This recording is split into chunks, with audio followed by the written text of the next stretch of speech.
সৃজনের 4 বছরের জন্মদিন উপলক্ষে ওর জন্য নিয়ে আসা হয়েছিল এই সুন্দর কেকটা, আর তার সাথে ছিল ওর দিদার হাতে বানানো পায়েস, আর সৃজনের পছন্দের মিষ্টি, আর তার সাথে চকলেট। সৃজন কিন্তু কেক দেখে খুবই খুশি আর আনন্দ করে বসে পড়লো কেক কাটতে।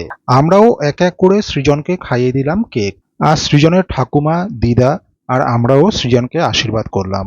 জন্মদিনের এই অনুষ্ঠানকে কেন্দ্র করে সৃজনের দিদা মানে আমার শাশুড়ি মা বেশ কিছু খাবারের আয়োজন করেছিল, যার মধ্যে প্রথমেই ছিল চিংড়ি মাছ দিয়ে এই মোচার ঘন্ট। দ্বিতীয় আইটেমটি ছিল ধোকার ডালনা, হালকা স্পাইসি আর ধোকাটা ছিল বেশ সফট, মুখে দেওয়ার পর হালকা দুটো বাইটেই মিলিয়ে যাচ্ছিল। আর শো স্টপার আইটেমটি ছিল সর্ষে ইলিশ। বর্ষার সময় ডিনারে যদি ইলিশ মাছের এরকম একটা আইটেম থাকে তাহলে আর কোনো কথাই হয় না। আর রান্নাটাও হয়েছিল এক ঘর, প্রতিটা রান্নাই কোনটা ছেড়ে কোনটা বলবো। সবশেষে ছিল এই পায়েস। আমার শাশুড়ি মায়ের হাতের পায়েসের বিশেষত্ব হলো হালকা মিষ্টি আর একটা ক্ষীর ক্ষীর ভাব, জাস্ট অসাম। এর স্বাদের কোনো ভাগ হবে না।